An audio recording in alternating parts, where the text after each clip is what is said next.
ഓം നമോ ഭഗവതേ വാസുദേവായ. ഓം ശ്രീകൃഷ്ണ പരമാത്മനേ നമഃ. എല്ലാവർക്കും നമസ്കാരം. ശ്രീമദ് നാരായണീയം ദശകം 10 ശ്ലോകം 6. രുദ്രൻ്റെ പ്രജാസൃഷ്ടിയാണ് 6ാമത്തെ ശ്ലോകത്തിൽ പറയണത്. രുദ്രാഭിസൃഷ്ടഭയദാകൃതി രുദ്രസംഘ സമ്പൂര്യമാണ ഭുവനത്രയഭീതചേത മാമാ പ്രജാസൃജ തപശ്ചരമംഗളായേത്യാജഷ്ടദം കമലഭൂർഭവതീരിതാത്മാ.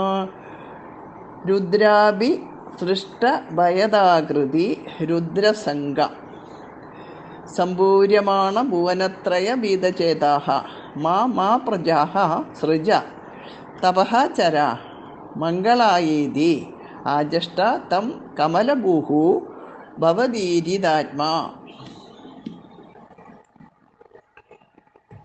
രുദ്രാഭിസൃഷ്ടഭയദാകൃതി രുദ്രസംഘ സമ്പൂര്യമാണ ഭുവനത്രയ ഭീതചേതാഃ കമലഭൂഃ.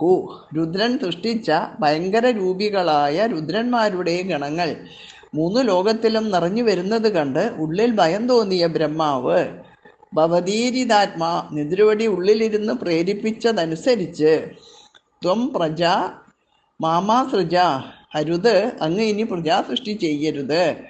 മംഗളായ തപഃ ചര ലോകനന്മയ്ക്കായി തപസ് ചെയ്താലും ഇതി തം ആജഷ്ട എന്ന് ആ രുദ്രനോട് പറഞ്ഞു.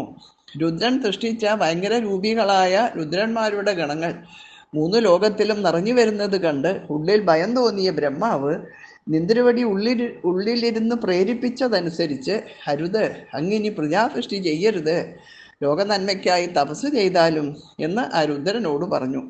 ആലോചനയില്ലാത്ത പ്രവൃത്തി അനർത്ഥത്തിനാകുമെന്നും അതിൻ്റെ നിവാരണത്തിനും ലോകക്ഷേമത്തിനും തപസ് മാത്രമാണ് ഉപായമെന്നും ഇവിടെ സൂചിപ്പിച്ചിരിക്കുകയാണ്.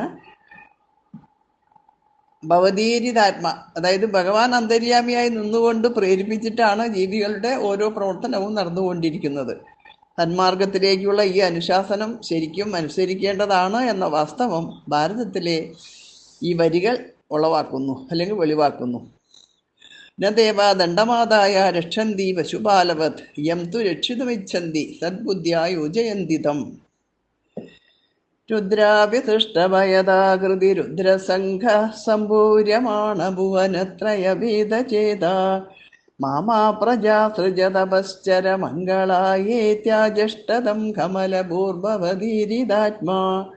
രുദ്രാഭിസൃഷ്ടഭയദാകൃതി രുദ്രസംഘ സമ്പൂര്യമാണ ഭുവനത്രയ ഭീതചേതാ മാമാ പ്രജാ സൃജ തപശ്ചര മംഗളായേത്യാജഷ്ടദം കമലഭൂർഭവതീരിതാത്മാ. രുദ്രാഭിസൃഷ്ടഭയദാകൃതി രുദ്രസംഘ സമ്പൂര്യമാണ ഭുവനത്രയ ഭീതചേതാ മാമാ പ്രജാ സൃജ തപശ്ചര മംഗളായേത്യാജഷ്ടദം കമലഭൂർഭവതീരിതാത്മാ. സർവത്ര ഗോവിന്ദ നാമ സങ്കീർത്തനം. ഗോവിന്ദ ഗോവിന്ദ.